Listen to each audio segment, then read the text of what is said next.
इस वक्त हम महोबा में मौजूद हैं। महोबा जहां से आल्हा उदल को आपने नाम सुना होगा, जिनका जन्म ही महोबा में हुआ था और आल्हा की शुरुआत यहीं से हुई थी।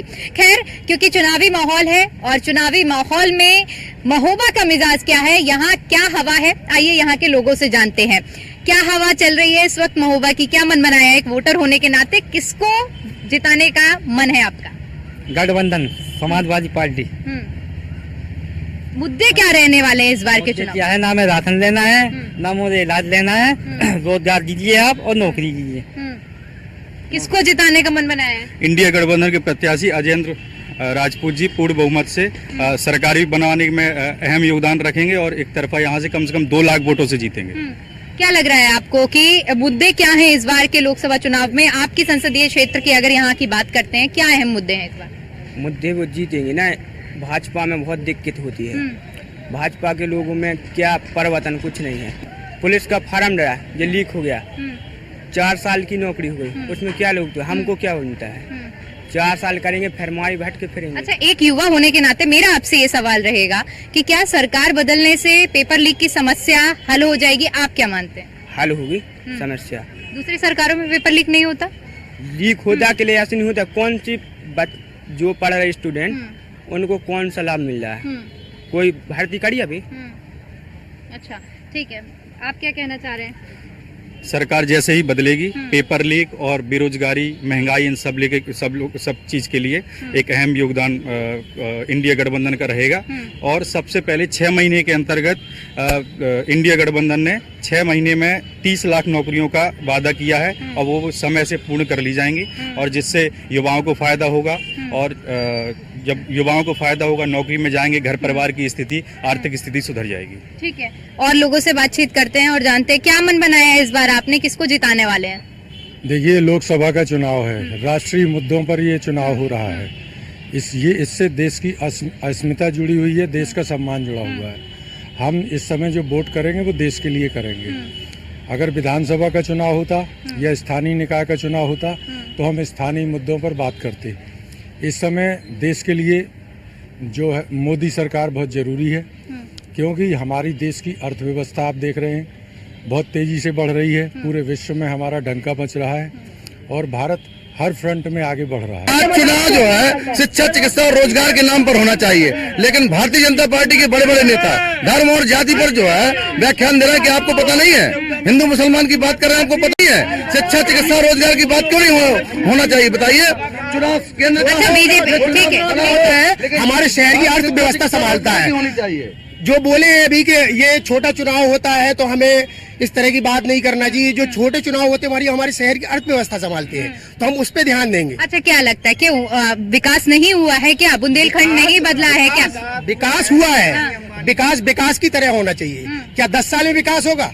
हम फिर 15 साल 5 साल का और मौका देंगे, फिर विकास होगा। फिर 20 साल का मौका देंगे, फिर विकास होगा। नहीं, क्या आवास जाति और यहाँ अलग करके देखा गया है, दिया गया है? क्या बताइए, जो राशन मिल रहा है वो केवल हिंदुओं को मिल रहा है या मुस्लिम वालों को मिल रहा है? आवास पहले नहीं मिलता था क्या? आवास पहले नहीं मिलता था? कम मिलता था। नौकरियां मिलती थी, कितनी मिलती थी? एक ही जाति के लोगों को नौकरियां दी जाती थी। आप जाति की बात कर रहे हैं, आप जाति की बात कर रहे हैं। कम नहीं दी गई नौकरियां। रोजगार बचे हैं क्या? हमारे खिलाफ समुदाय का कहकर का उद्योग था, आज देश में बचा है क्या? और सुनिए, अगर पेपर लीक हुआ है तो कैंसिल भी हुआ है। सच्चाई अगर आपको सुनना तो सुनिए। जो मेरा इतिहास है वो 200 साल का है। इस शहर से जुड़ा 200-250 साल का मेरा इतिहास है। इन लोगों से ये पूछो तुम्हारा इस शहर से कितना पुराना इतिहास है। क्या मुद्दे हैं आपके? ये मुद्दे हैं कि देश में इतना कर्जा हो गया, जब से मोदी जी आए 4 गुना कर्जा हो गया। पहले 53 लाख रुपया कर्जा था, अब 205 लाख रुपया कर्जा हो गया। पहले रिचार्ज 50 रुपया में हो तो अब 300 रुपया में। आपकी भाषा सुन के लग रहा है कि आप पूरे महोबा के ही हैं। अब आप सुनिए, अब आप मेरे सवाल का एक जवाब दीजिए, क्योंकि आपको अनुभव अच्छा होगा। बताइए। अभी बताइए कि बुंदेलखंड में पहले किसानों की बहुत समस्या रहती थी, आत्महत्याएं होती थी, क्या इसमें बदलाव आया है या अभी स्थिति वही है? कि अब खाने के मोचार पर किसान अंदर कुछ नहीं है, इतने कम हुए। मोदी जी ने 23 जहाज मटर मंगा ला, उसको 3000-4000 में बिक रहे। किसान रो रहे, मर रहे, औरतें फांसी लगा रही हैं। ये है किसानों का, चले जाइए किसानों का, कपड़ा नहीं है, तन में कुछ नहीं है, और जो हवा ही है। बगल के राज्य में गेहूं 2700 रुपए के क्विंटल बिक रहा है, उत्तर प्रदेश में 2275 रुपए क्यों बिक रहा है? ये जवाब देना चाहिए भारतीय जनता पार्टी। और लोगों से बातचीत कर लेते हैं। आप लोगों के क्या मुद्दे हैं और आप लोगों ने क्या मन बनाया है? सबसे जटिल मुद्दा है महंगाई। जो मोटरसाइकिल 60,000 रुपए की मिलती थी आज 1 लाख के ऊपर है। अब वो ये क्यों है? क्योंकि चंदा दिया गया है उसके ऊपर, तो हर चीज को महंगा किया गया है। सबसे कठिन महंगाई है, आम आदमी जी नहीं पा रहा है। जो 400 रुपए का सिलेंडर था 1100 और 1000 रुपए का सिलेंडर है। ये हमारा बेरोजगार तो पहले सिलेंडर लिया करते थे, ये भी मत भूलिए। मिलता भी नहीं था, 180 रुपए किलो बिक रही है। कौन खाएगा? 1 लाख रुपए उठा रहे हो। एक दिन में 6 करोड़ की दारू लोग पी जाते हैं, कहाँ से पैसा आता है? अरहर दाल एक आम आदमी की जरूरत है। अरहर दाल कितनी महंगी बिक रही है? क्यों बिक रही है? महिलाओं की सुरक्षा, आज आप सब लोग जानते हो महिलाओं की सुरक्षा कैसी हो रही है मोदी सरकार और योगी सरकार में। बेरोजगारी चरम सीमा पर, बेरोजगारी चरम सीमा पर। क्या ये बताइए, गाय का स्थान हिंदू धर्म में सबसे पहले है कि नहीं है? फिर जानवर काटने वाली कंपनियों से चंदा क्यों लिया गया है? ये कहाँ से धार्मिक रूप से जायज है? न्यूज गलत है। सबसे बड़ी बेरोजगारी है। और तमाम मुद्दे हैं, सभी मुद्दों पर बातचीत होगी और आप लोगों की राय जानी जाएगी, क्योंकि ये कार्यक्रम ही आप लोगों का कार्यक्रम है, ताकि आप लोग अपनी बात रख सकते हैं, अपने मुद्दे रख सकते हैं। आप क्योंकि वैश्विक स्तर पर जिस तरह से बात करें या प्रदेश और देश के स्तर पर हम बात करते हैं, तो ऐसे में क्योंकि तमाम ऐसे मुद्दे रहे हैं, चाहे अब सरकार दावा करती है कि इस बार का जो चुनाव है वो पहला ऐसा चुनाव है उत्तर प्रदेश में कि बिना माफियाओं के बिना चुनाव हो रहा है। इस पे क्या कहेंगे? उनका दावा है कि माफिया राज खत्म किया गया है, गुंडा राज खत्म किया गया है। हुआ रोज अभी बलात्कार हुआ और लूट अभी हुई है। लूट हुई तो कहाँ है? लूट हुई क्या लूट रहे? सपा पर गुंडागर्दी फुलवाड़ी में जो है उसको बैग में जो है। लेकिन क्या पार्लियामेंट के डकैत कम हुए? क्या कोर्ट के डकैत कम हुए? क्या पार्लियामेंट के डकैत कम हुए? क्या पार्लियामेंट के डकैत कब खत्म होंगे? कौन सा पार्लियामेंट का डकैत? चुनने क्या हो रहा? ये बताइए। नहीं हो रहा, कहीं नहीं हो रहा पार्लियामेंट का डकैत, कहीं नहीं हो रहा। खुलने की क्षमता रखिए। वैक्सीन पूरे देश में फ्री लगाई गई, पूरे देश में वैक्सीन फ्री, लेकिन देखो वैक्सीन कंपनी को ऐसा क्या फायदा हुआ कि उसे 55,000 कर्मचारी कौन है? ये कौन है? लोगों को बना किसने दी? गुंडा खत्म हो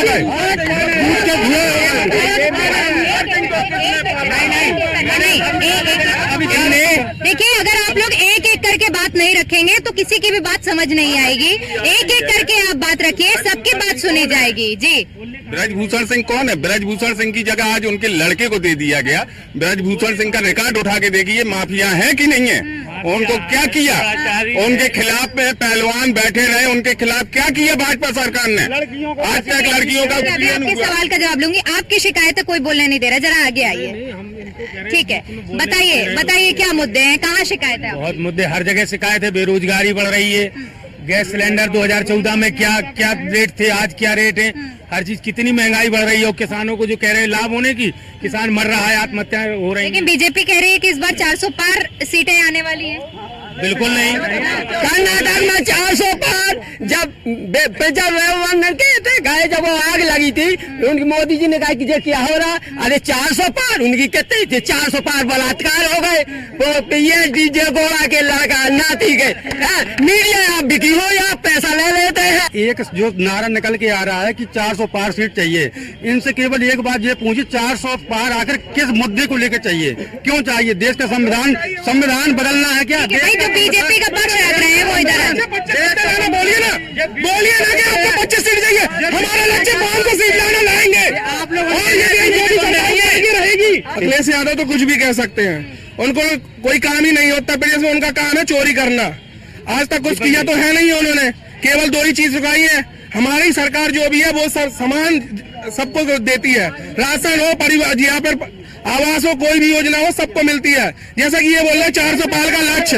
नहीं सुनिए, और सुनो बात कर रहे हो ना? नहीं तुम बात कर रहे हो ना? काबिल हो गए तो रोजगार मिलेगा, नाकाबिल हो गए तो कुछ नहीं मिलेगा। ठीक है, चोरी गुंडागर्दी से नहीं मिलेगा कुछ नहीं। एक मिनट एक बार, अगर हम 400 पार की बात करते हैं तो हम हर घर गए हैं।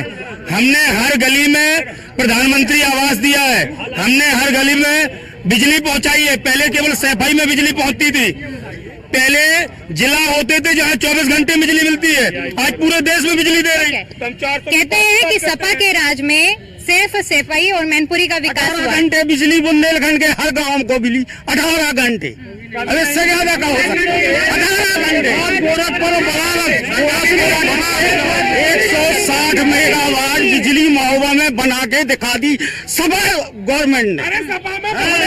पहले ये स्थिति थी, कोई आता था तो पूछता था कि रात की बत्ती है कि दिन की, रिश्तेदार आते नहीं थे बुंदेलखंड में, ये स्थिति थी।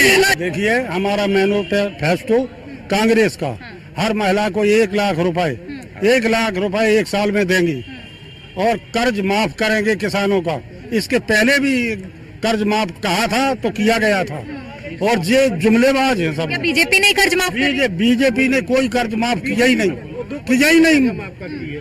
केवल 15 लाख की बात कही थी, बाद में अमित शाह जी। ठीक है, आप कुछ बोलना चाह रहे हैं? हाँ, ये बोल रहे बीजेपी सिर्फ उद्योगपतियों का कर्जा माफ करती, किसान का नहीं, क्योंकि किसान से उन्हें कुछ मिलना नहीं है। क्या दिया है? 2014 क्या दिया? डीएपी के रेट किसने बढ़ाए? 2014 में गूगल कर लीजिए। रुकिए 2014 में 415 रुपए डीएपी की बोरी थी, आज 60 रुपए की मिलती है। किसने बढ़ाई? भारतीय जनता पार्टी ने नहीं बढ़ाई। यहाँ से कोई और बोलेंगे? सम्मान निधि 6,000 रुपए। अभी हमारे भारतीय जनता पार्टी के साथी बोल रहे थे बिजली के लिए, तो मैं बता दूं कि जो आज बिजली ये लोग दे रहे हैं या जो भी आ रही हैं, तो ये जो अखिलेश जी ने अपने कार्यकाल में जो सोलर पावर प्लांट लगाए थे, तो ये उसकी देन है। और दूसरी चीज ये है कि आप देख रहे होंगे कि लखनऊ की मेट्रो जहां तक चल रही थी वो वहीं तक ही आज तक चल रही है, मुंशी पुलिया तक जाते हैं, वहीं से लौट के आ जाती है। भाजपा सिर्फ दूसरे के विकास कार्यों का सिर्फ फीता काटते हैं, क्रेडिट लेते हैं, करते धरते कुछ नहीं है। बेतहासा महंगाई, वृद्धि और ये सब से जनता त्रस्त है, और इस दूसरा ठीक है एग्जैक्टली परिवर्तन होगा। ठीक है, दूसरा पक्ष सुन लेते हैं। ठीक है, हाँ, बहुत छोटे में आपने बात ये देश महंगाई से बहुत त्रस्त है। और सबसे पहले मैं बता दूं कि दूध, दही, छाछ, पनीर, ये खाने वाली चीजों में इतिहास में कभी भी ऐसा टैक्स नहीं लगा। जब कांग्रेस की सरकार थी 2% टैक्स, मैं बिल्कुल बता रहा हूँ, कांग्रेस सरकार के समय 2% टैक्स में जो सिलेंडर, योजनाओं का लाभ नहीं मिल रहा है। मोदी सरकार कह रही है कि योजनाएं इतनी चलाई गई हैं, हर एक जनता का पैसा है। मैडम, मैं बता तो रहा हूँ, महंगाई सबसे ज्यादा टैक्स का ही पैसा है। 5% दूध, दही, छाछ, पनीर में लग रहा है, और 400 रुपए का सिलेंडर आज 1100 रुपए का और 1000 रुपए का। मेरे साथी कोई भाजपा के कह रहे थे कि लाइनों में सिलेंडर लेने पड़ते थे। अरे वो तो सिलेंडर की लाइन है, ये सिलेंडर के लिए लाइन की बात कर रहे हैं। इन्होंने अंतिम संस्कार के लिए लाइन लगवा दी। 100 में जब कोरोना काल हुआ, लोग जलाने के लिए भी लाइन लगा रहे थे। कोरोना की बात कर रहे हैं ना, कोरोना के समय पे यहाँ पे महोबा की जनता है, हमारे पास वीडियोज है, हमारे पास सब कुछ है। हम लोग यहाँ पे ग्राउंड पे अस्पतालों में खड़े रहते थे। कोरोना की बात कर रहे हैं ना, ऑक्सीजन की, उसके बाद ऑक्सीजन प्लांट लगाने का काम हमारी सरकारों ने किया। इन लोगों की बात करते हैं अभी चाचा जी, तो फिर काम ही तो करेंगे, इसीलिए तो है। अब बिल्कुल कर रहे हैं, मीडिया के लोग बताएं, कांग्रेस, सपा, बीएसपी का एक वीडियो दिखा दें, इन्होंने भोजन पैकेट बांटे हो, इन्होंने रसोई चलाई हो, इन्होंने जो लोग खत्म हो गए, कोई इनके यहाँ नहीं तो उनका दाह संस्कार हम लोगों ने किया। इनका एक वीडियो नहीं आया तो राजनीति छोड़ देंगे। एक वीडियो नहीं आया। सुनिए, इधर पे आपका विकास की बात, चाचा जी बोल रहे कि कांग्रेस का मैनिफेस्टो है। कांग्रेस ने बोला था 27 साल यूपी बेहाल इनकी सरकार के लिए, तब दोनों युवराज तब उस चीज को आज एक्सेप्ट करते हैं कि 27 साल जो कांग्रेस ने नारा दिया था यूपी बेहाल है, तो यूपी बेहाल इनकी सरकार में था या नहीं था? हमें पता है कि हमारी सरकार ने कितनी सड़कें बनाई, सड़कों पे कभी नहीं बोलते, केवल सैफई की सड़कें थी, पूरे प्रदेश में सड़कें ही नहीं थी। यहाँ बिजली बनती थी, यहाँ की बिजली सैफई जाती थी। सड़कें बनी है तो हमीरपुर महोबा सड़कों से क्यों महरूम है? आज बिना डेवलप वाली सड़कों से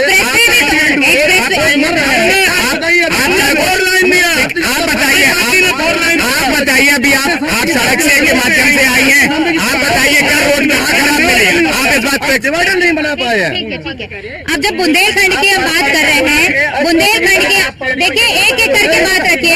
बुंदेलखंड एक्सप्रेसवे की हम बात कर रहे हैं, एक मिनट आऊंगी।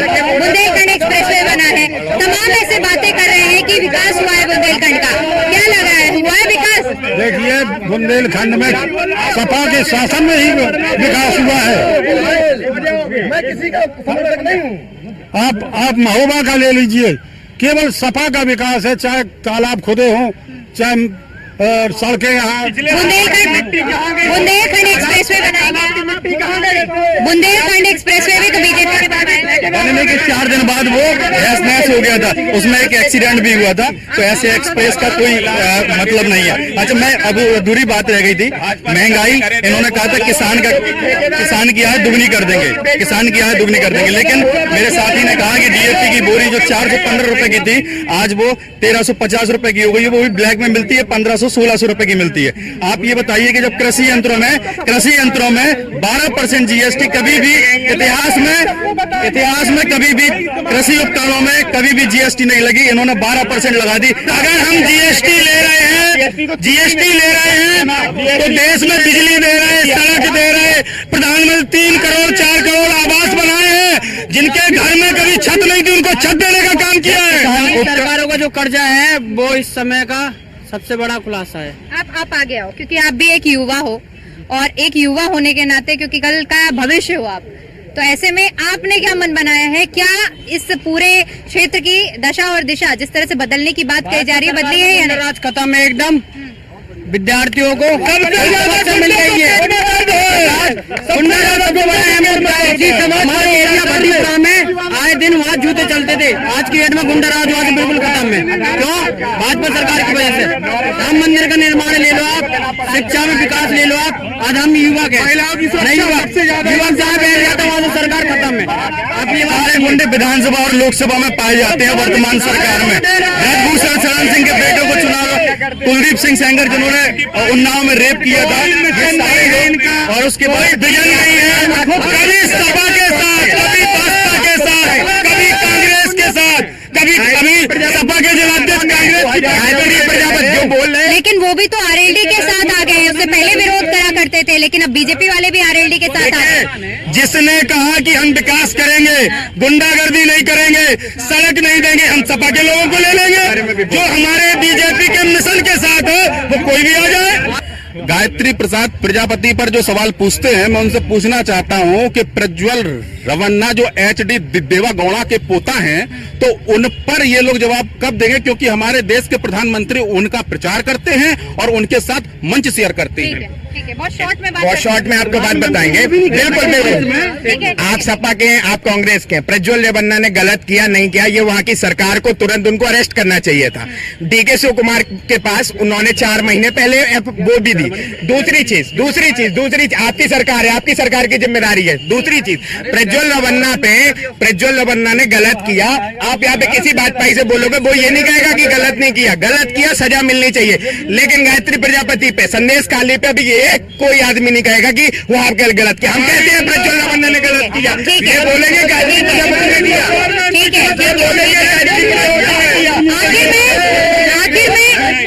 आखिर में सुनिए, आखिर में बहुत शॉर्ट में आप लोग अपने 5 ऐसे मुद्दे बताइए जो आने वाले 5 सालों में आप चाह रहे हैं कि बदलाव होना चाहिए अगर बीजेपी की सरकार बनती है तो। आपके पास क्या होंगे? जी ठीक है, हमारा शिक्षा, रोजगार, अच्छी सड़कें, स्वास्थ्य और सुरक्षा और हमारे धार्मिक स्वतंत्रता। मेरा नाम विजय प्रताप सिंह है, मैं पत्रकार हूँ, मैं किसी पार्टी का सदस्य नहीं हूँ। मैं केवल एक बात करना चाहता हूँ कि देश का चुनाव हो रहा है, ये ठीक है, हम मानते हैं बीजेपी कार्यकर्ताओं से कि ये नाली और खड़ंजा का चुनाव नहीं है। आज देश में 370 सबसे बड़ा मुद्दा है। बीजेपी का एक व्यक्ति, या तो आप डिबेट बंद कर दीजिए, ये केवल मुद्दे को भटका रहे हैं। आज बीजेपी पार्टी अगर देश में 370 धारा का सबसे बड़ा हथियार बनाती है, तो आज बीजेपी पार्टी कश्मीर में कोई सीट पर चुनाव क्यों नहीं लड़ रही है? केवल एक बात, और मैं छोड़ के मंच चला जाऊंगा और कभी भी किसी के मंच में नहीं आऊंगा। केवल एक बात लड़ने के लिए विकास नहीं करते। तो ये थी महोबा की जनता, जहाँ पर आप साफ तौर पर देख सकते हैं कि पक्ष भी हावी है और विपक्ष भी हावी है। जहाँ पर अब अपने तमाम मुद्दे हैं, विपक्ष जहाँ पर कह रहा है कि किसी भी तरह का कोई काम नहीं हुआ